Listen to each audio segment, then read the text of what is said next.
Hello there, Qckslvrslash here, and today I've got a video driving my Tier 8 Japanese cruiser, the Mogami. I'm playing alongside Armored Chimera in his Edinburgh, and Flying Goomba finishing out the group in their Tier 8 battleship, the Amagi. As you can see, we are in Land of Fire domination mode, and we're big ships. So, as I've said in previous video, particularly when you're in a division, when you're a big ship, you've got to make it count. So a lot of this battle is going to rely on us. And I like to come to Charlie here for kind of two reasons. The islands give you some cover, but it also lets you focus off and clear out a flank. If we can kill everyone over here, we can then turn and start pushing across the map through cover towards the enemy. If you go to A, I find it a little bit too open for my liking, and it can be a little hit or miss. You tend to get one side vastly outnumbering the other, and if that happens, you have no means of retreating. So as you can see, a couple enemy fighter squadrons pop over me, so I pop my defensive fire, and I do this because if we can get all of their fighters dead and keep both of our squadrons pretty much at full health, we instantly give our aircraft carrier an advantage. And well, at this point, they're all gone, and defensive fire is still active, target the bombers, and you can see our fighters, we lost one in that engagement. So it's little things like that can help out. A lot of people save their defensive fire for that moment one torpedo squadron's coming at you. But by removing the enemy aircraft carrier's fighters, they effectively don't have control of the air for the 1.5 to 2 minutes that their new fighter group is on cooldown.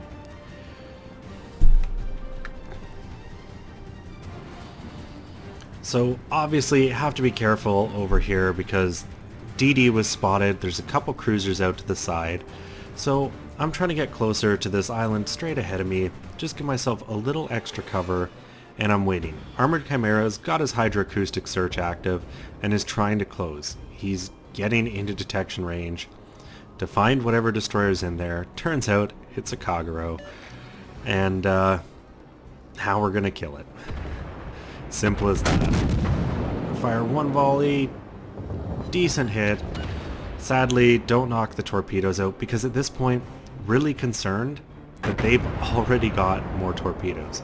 We'll know nice and early because Armored Chimera's got their hydroacoustic up, but definitely a concern. So I cut my speed, I turn hard in, and I'm also trying to get into the smoke here. Got a Qckslvrslash and I believe it was a Chapayev. And holy cow, their aircraft carrier is all the way over here and spotted by, looks like, one of our fighter groups. So notice I fire HE at the Qckslvrslash. That's really because it's what I had loaded. And then I was being a little lazy here. I'm like, well, I'm almost reloaded. Get all the guns on, fire a full volley before I swap over. But you definitely want to be shooting at side-on cruisers like this with AP in this ship. It's also worth noting, for anyone who can count the barrels, I am running the 203s. I don't run a 155 build. I just find the turrets a little too slow to be really playable in dynamic situations. If you want to sit in the back, run 15 barrels of HE running IFHE, you're going to do a lot of damage, but you can't help your team in the close fight, and you just don't have that ability to react quite as well.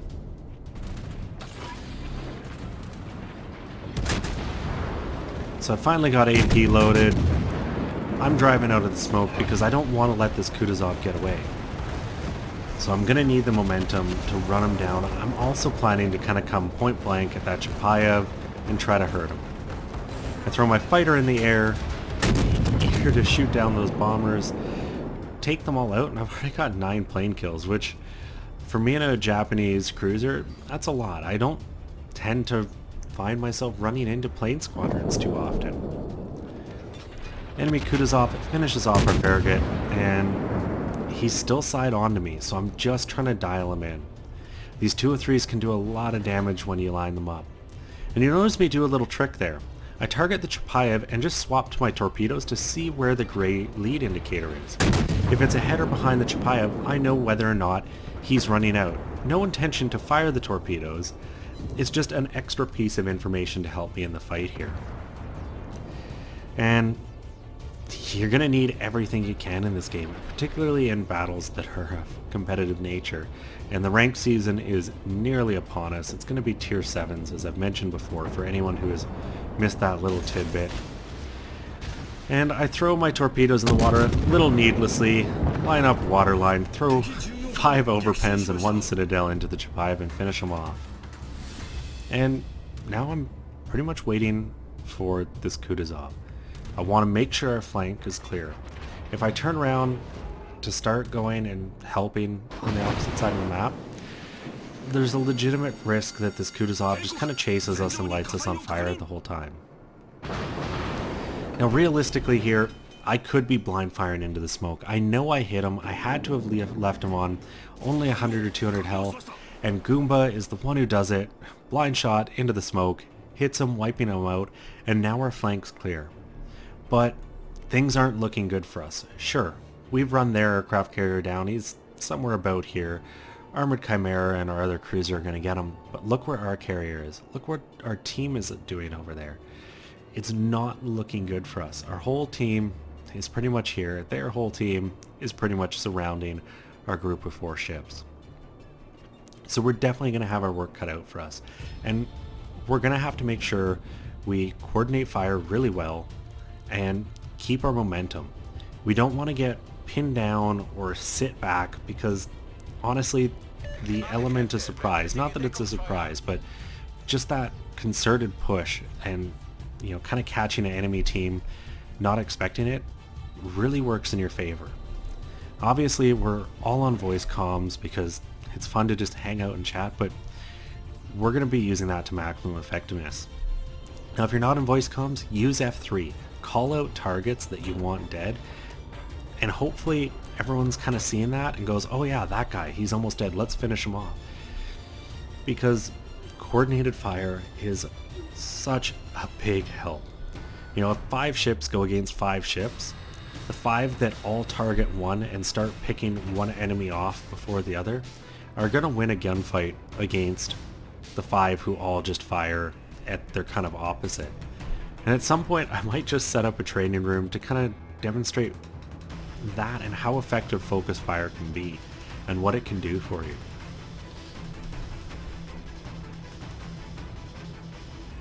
So obviously in the northwest corner of the map, I can't see them, they're out of visual range, but our team's screwed. At least we got their carrier, so they don't really know where we are. They know we're over here, but not exactly where. And you'll see in chat, I ask that our Arizona just comes straight with us, and he doesn't. Already I was looking at the map and I can see him kind of cutting Goomba off, but also heading down here. And I really want him in the fight as quick as possible, and the Arizona is not a fast ship. Now granted, it's a tier 6 and a tier 8 game. He's probably playing a little cautious, but I do wish he would have just, you know, matched Goomba's course and come along with us. Meanwhile, in the northwest corner of the map, our team's actually putting up a pretty good fight. You'll notice as they get wiped out, they manage to take 1 or 2 ships with them, and that's going to be important. But what else is really important here is how kind of spread out. Now, it might not look like a lot, but these guys who went really far up to chase our destroyer are still doing so, and they're still driving away. Now sure, their Otago's turned around, it looks like a BB that we're about to see, their Bayern is turned around, and well, there's another BB, and I believe it's their New Mexico. But these guys who are a little further up are going to be out of the fight, or at least out of the immediate fight. They might be in gun range, but it's not super helpful. And you can see me there, like, checking back and forth to Armored Chimera. I just wanted to make sure I could see where he was, try to figure out what was happening. We wanted to get into this cap and start contesting it, because we are down on point, but didn't want to give up too much health. So he pops his smoke, and he drives in. Unfortunately, to kind of remain in the center of the smoke, he drifts just a little outside of the cap and stops contesting it for a bit. And that hurts us a little bit, but not enough that it's going to matter. And there it is. So he's out of the cap right now, and I don't really notice till I drive around and kind of see where his smoke is, that it's like, oh, come on, can you get back in? I've got those torpedoes in the water, I think the only time I fire them this entire game, and they're actually looking pretty good. There's 1 and 2 into the Bayern, and that's a lot of damage that we really needed. Unfortunately, it doesn't stick, but our Cleveland finishes them off. And now I'll point out, you can see that Arizona is still behind that chunk of land, doesn't really have shots, isn't in the fight, and is on full health. Meanwhile, you know, Armored Chimera, Mega Do, and Flying Goomba and myself, we're all right up here. We've been engaged, and you know, the Arizona would have been just as healthy had he sailed right next to Goomba. So it is important to kind of consider where you're going. I think he may have headed down there because at the time Armored Chimera and the Cleveland were just returning from working over that aircraft carrier. And you'll see, maybe I get a little overconfident. I'm sailing side on for quite some time. I'm looking at the New Mexico's guns and uh-oh, they're coming over onto me. I've got the rudder hard over, trying to get as nose in as possible, just to make sure I don't need any big shots. He ends up firing at someone else though. So I kind of maneuver, and then I notice the Otago on our flank. I'm going to put these torpedoes in the water, not to hit the Otago, but to prevent the Otago from being able to come at us from that direction. This is all about delaying and focusing down. And see, I target the Dunkirk just so that everyone, you know, else knows what I'm hoping to work on. And I come out. My goal is to let Goomba get in the lead of us. He's in top tier battleship, can definitely tank some damage, even if the Amagi's not the tankiest of the BBs. So he gets in front. I accidentally cut our Cleveland off. I didn't do a shoulder check. And now I'm happy to turn and really support. I just didn't want to be right in the front because if you look at how big the Mogami is, it's pretty much the size of a battleship. The Dunkirk's ticking down and puts the fire out. Armored Chimera finishes them off. And now things are looking really good for us. We're 5-on-3. And 2 of their ships, well, at least until their cruiser there gets spotted, they're spread apart.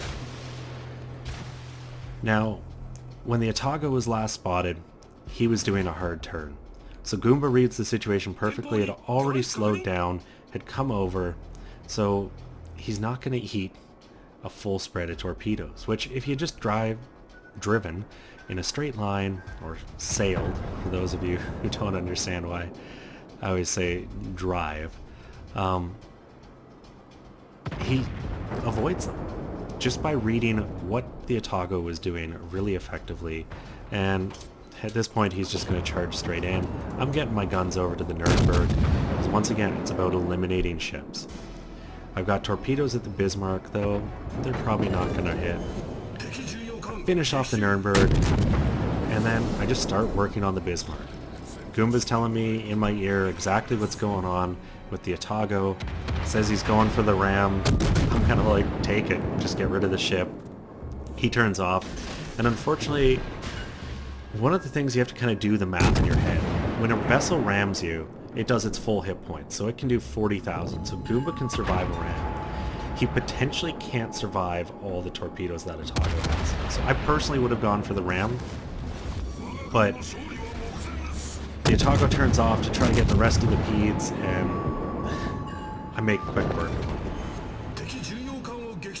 So as we quickly finish this Bismarck off, I'm just going to say why I say drive the ship, and it comes from my 9 years in the Navy. I don't know why we say it, but we always say drive the ship, and I think it has something to do with just kind of putting yourself in that mentality. We always say drive it like you stole it, and that's where it's from.